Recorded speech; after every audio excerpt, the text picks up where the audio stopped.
If you're in a support role, my heart goes out to you.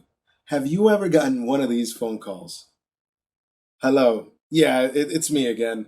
The service is going super slow. I have no idea what's going on. No, it's not the internet. I'm on Facebook right now, and I'm getting a ton of tweets, so it can't be the internet. I don't know what's going on, but I can't do my job unless you fix this service. That doesn't happen to anybody, right? Nobody has ever had that issue, right? Somewhere in this world, right now, somebody is calling their help desk or they're calling engineering to let them know there's an issue with an application or that there's an issue with a service that they're trying to reach and it's going very slow. How do you figure these things out quickly? Especially if these endpoints are not close to you, they're not in the same room. What do you do to figure out the problem? That is where the endpoint agent comes in. The endpoint agent lives on the machine, whether it's a user's Mac, it's a user's Windows machine. That's where it lives, and that's where it collects information. What's going on with the CPU? What's going on with the memory?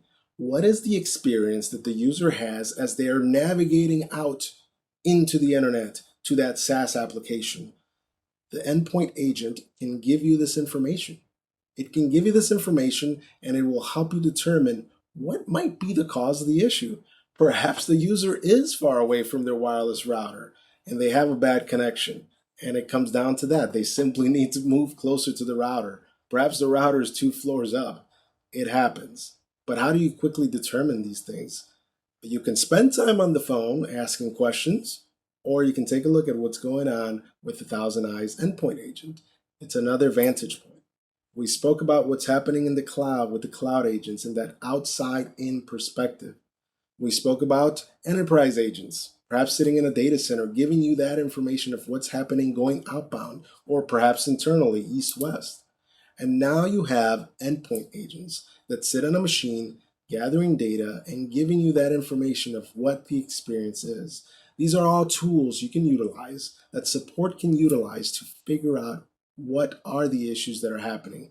Even though it's somebody's house, you can quickly pinpoint the issue is the wireless, or the issue perhaps is the provider that you have on the way over to the SaaS application. These are things you can see. So today we're going to talk about endpoint agents and we're going to dive into the dashboard. As always, documentation is extremely important. Spend time with it. The ThousandEyes Endpoint Agent is a very light agent, but there are still requirements. There are supported operating systems and there's supported browsers. So spend time in the documentation before you deploy. Now, once you have these agents out there for testing or in production, it's time to have fun. Let's take a look at the dashboard and we can see here that I have 2 agents running in my environment. I have an endpoint agent on a server that I tossed here on in my lab, and I also have an agent on a Windows 11 machine that's sitting at home as well. And that's the main one that we're taking a look today. Let's go over to endpoint agents and we'll take a look at the overview. The overview is giving me information immediately. Good things to see here. I can see the different websites that I've visited. Those are the real user tests. Those are the browser tests that are out there. Different websites that I've visited and what is the experience as I visit those websites. It's very good right now, but keep in mind, it's not always like that, right? There can be issues in transit. There can be issues in my home environment or even wherever I'm working. If it's from the office, I can have issues there. You'll see that information here. These are websites that I am monitoring. You have the ability with the endpoint agents to monitor certain domains, important domains or domains that you know users will access. So once they access those domains, you'll see that information here.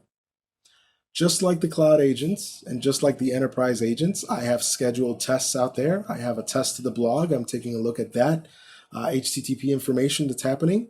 I also have this ZTNA FMC access. So I am using Secure Connect here at home, Meraki Secure Connect. It's something that we will talk about in a couple of weeks. But with Secure Connect, I am able to give myself access from the outside of my home into some of the important applications that I have in the lab. So because the machine that I have is connected to my hotspot, I'm making a connection over to my ZTNA apps to my firepower management center that I have here at home.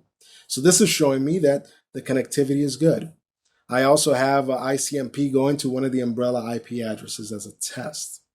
Now things are looking good so far, but it's not always like that. Let's take a look at the agent views. The agent views will give you more information about the agent. I mentioned earlier, CPU, memory. If you're interested in seeing those things, the agent view can give you that information. So as we can see here, there's a plethora of information that I can gather from the endpoints.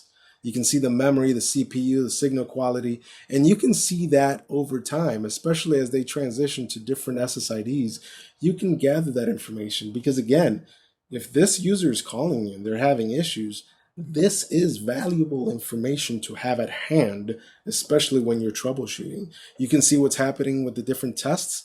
I don't have dynamic tests going right now. Dynamic tests really are the ones that have additional IP information and you're doing things to different ports. I don't have any of that going on, but I do have the ZTNA test that's scheduled. And it looks like there was some issues a little earlier. But again, these are things that you see not only for one agent, but hundreds of agents that you might deploy out there in production. Perhaps you have a call center and they're all remote agents that are sitting all over the world. This gives you the opportunity to see what is going on with them and what is the experience. Let's go over to the views and we'll see what's happening here. We have some browser access, some real user tests. As you can see, everything is good on this end. Now, if I click on the network side of the house, I'll see what is the path to go out to these destinations. There can be times where there's a certain provider that is hosting multiple sites that your users are attempting to go to, and that provider is having issues. So now you're having issues with multiple destinations. This will give you that top view of what's going on the way over to the destination, because it is possible that the provider is having issue, and now you have 3 destinations that your users need to access, and all 3 are affected by what's happening with that provider. This path visualization will give you that information on what's happening on the way to the destination. As you can see here, going out to the websites, things are looking good. Now, one of the things that I do want to quickly show you are the snapshots.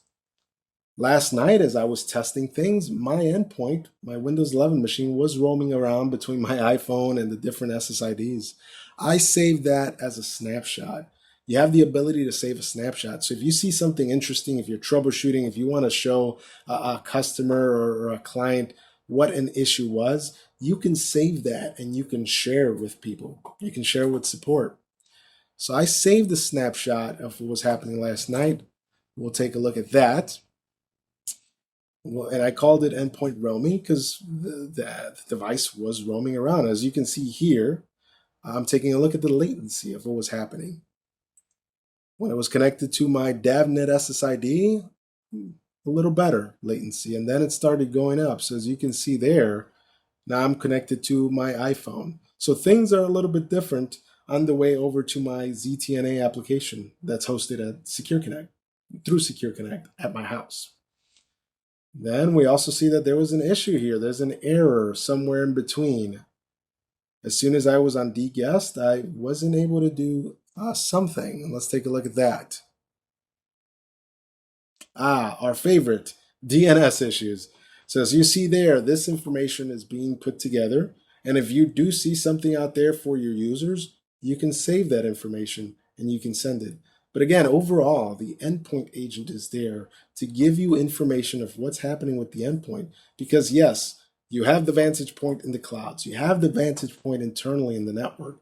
But what about your hybrid users that are in and out of the office? How are you paying attention to them? How are you making sure that they have a good experience? That is where the endpoint agent comes in. It gives you so much information. Spend some time with it and see what you can see.